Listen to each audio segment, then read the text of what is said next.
how to make a hotspot on your PC without using any application. Okay, first make sure your Wi-Fi is on and open the terminal or PowerShell, run it as administrator. Give the permission, click yes, and then simply run this command: netsh wlan set hosted network mode allow. SSID is your Wi-Fi name and key is your Wi-Fi password. And then simply the next command is this, paste it here.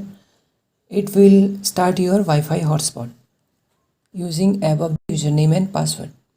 And then go to the control panel. From there you just have to share your Wi-Fi from your adapter to your Wi-Fi hotspot.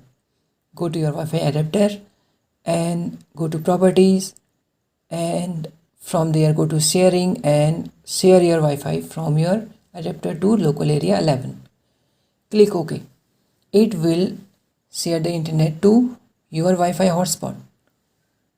As you can see, your Wi-Fi is available on your hotspot. Let's connect to the Wi-Fi hotspot on the phone.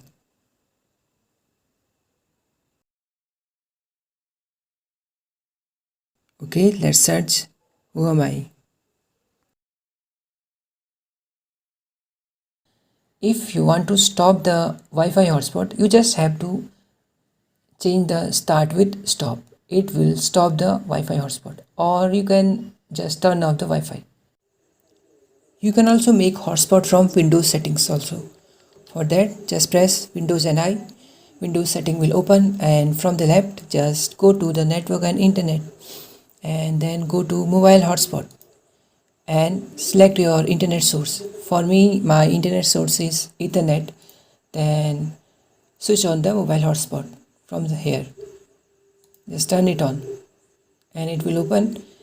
And if you want to change your mobile hotspot username and password, you can just change it here.